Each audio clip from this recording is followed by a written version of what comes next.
Salve, salve, galerinha! Professor Marcos Vinícius na área. Sou teu professor de Geografia da plataforma Gonçalves Dias, meu estudante, para esse projeto sensacional que é um preparatório para o Enem 2023. Nós, professores da plataforma, estamos aí resolvendo uma série de questões do Enem sobre as temáticas que mais são cobradas nesse certame.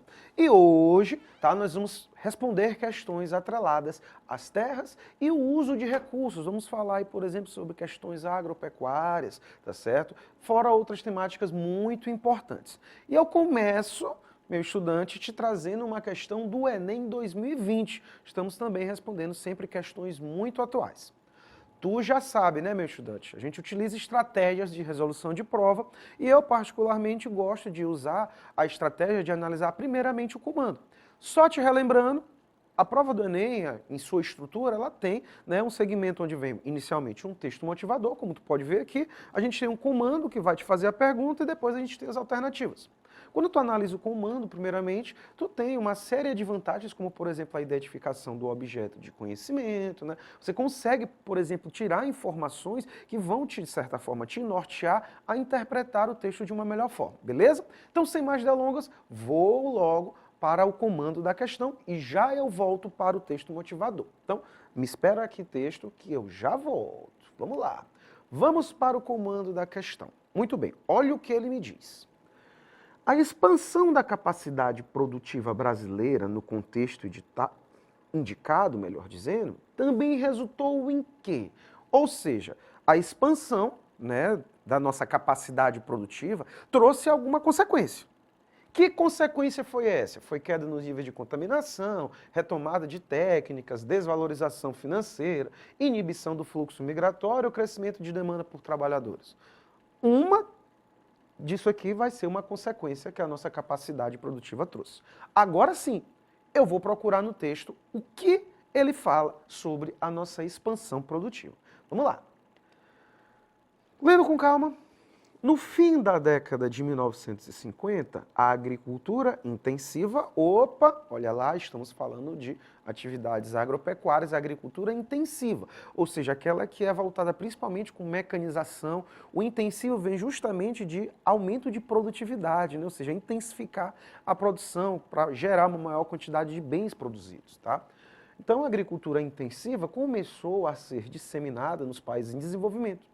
Esse fato marcou o início da Revolução Verde, outra temática muito importante. Já te falei essas dicas em outras aulas e retomo para ti, não esquece. Na prova do Enem, vai grifando os termos importantes. Olha aí, estamos falando de Revolução Verde, temática que vem sendo cobrada constantemente na prova do Enem. Continuando, né? Um período de 30 anos de grandes colheitas que permitiram a muitos países pobres tornarem-se autossuficientes em alimentos. Continuando, com esse incrível aumento na produção, observado especialmente nos países da América Latina, veio uma crescente dependência dos produtos químicos agrícolas e também problemas ecológicos em escala global. Beleza? No Brasil, os resultados dessa revolução são visíveis e colocaram o país entre os mais importantes da agropecuária mundial. Agora sim, galera, volta para o comando rapidamente. Vamos tornar esse comando mais simples. Então ele fala, a expansão da capacidade produtiva brasileira, ou seja, a entrada do Brasil na Revolução Verde, na agricultura intensiva, trouxe o que como consequências? Ah, Marcos, agora sim facilitou a questão, né? Ou seja, o que foi que a Revolução Verde, quando o Brasil fez parte desse processo, começou a fazer parte, qual foi a consequência? Vamos falar um pouquinho sobre essa revolução para a gente partir para o nosso gabarito, né? Só te relembrando, Revolução Verde, um dos processos mais importantes da agropecuária moderna, tá certo? Consistiu basicamente na modernização da agricultura em escala global a partir de inovações tecnológicas. Rapidamente falando, tá? Quando a gente fala, por exemplo, hoje de agricultura, agropecuária intensiva, mecanização, por exemplo, organismos geneticamente modificados, né, alimentos transgênicos, maquinário agrícola de grande porte, até mesmo a utilização de drones, por exemplo, né, nos plantios, nós estamos falando da Revolução Verde, meu jovem. Tá? Nós estamos falando justamente da modernização das atividades agropecuárias a partir de inovações tecnológicas. Muita atenção. Marcos, qual foi o objetivo tá? Inicial da Revolução Verde com essas inovações tecnológicas. Aumentar a produção de alimentos em escala mundial. Esse foi o objetivo inicial da Revolução Verde, isso ali, quando ela foi proposta, ainda no século XX, década de 40, década de 50. E o objetivo final da Revolução Verde, Marcos, que era o que se chegaria com o aumento da produtividade de alimentos em escala global. Buscar a segurança alimentar, ou seja, acabar com a fome no mundo. Tá? Fica com esse raciocínio que a gente vai discutir ele ainda mais à frente também em outras questões. Mas eu quero te focar aqui numa coisa importante, que foi que a Revolução Verde trouxe na prática. Acabei de citar, mas repito, tá bom?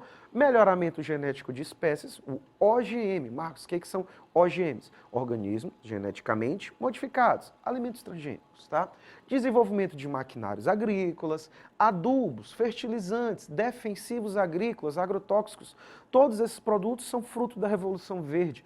Estudo de solo, suas características, correções a partir da Revolução Verde, começa a se entender as características do solo para poder fazer correções e assim aumentar a produtividade.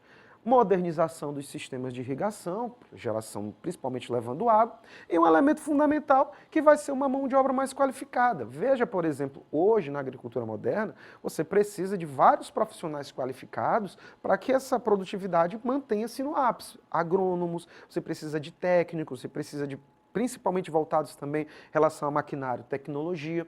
Então, tudo isso vai ser consequência dessa Revolução Verde. Então, bora para a questão agora, né? Fica fácil.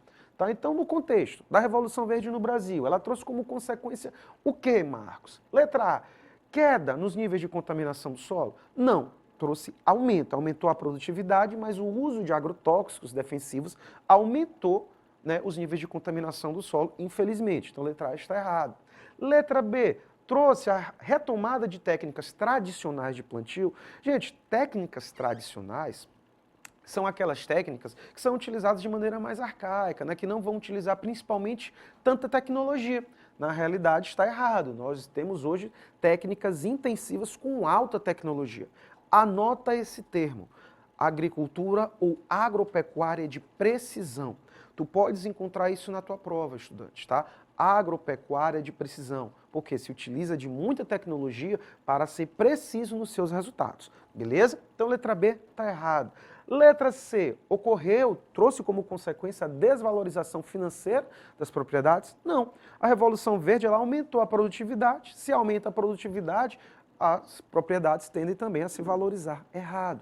Letra D, trouxe a inibição do fluxo migratório campo-cidade? Não, meu estudante, nós tivemos a intensificação da migração campo-cidade. Muitas pessoas acabaram perdendo seus postos de trabalho para esse maquinário, tá certo? E acabaram tendo que se deslocar, então não tivemos a inibição. Então, por exclusão e, claro, por maneira lógica, uma das consequências da Revolução Verde no Brasil foi o crescimento da demanda por trabalhadores qualificados. Gabarito aí, letra E. Belezinha? Questão show de bola. Enem 2020 resolvida. Continua acompanhando a gente na plataforma Gonçalves Dias, nessa revisão, nessa resolução de questões. Vamos buscar essa aprovação. Valeu, meu estudante!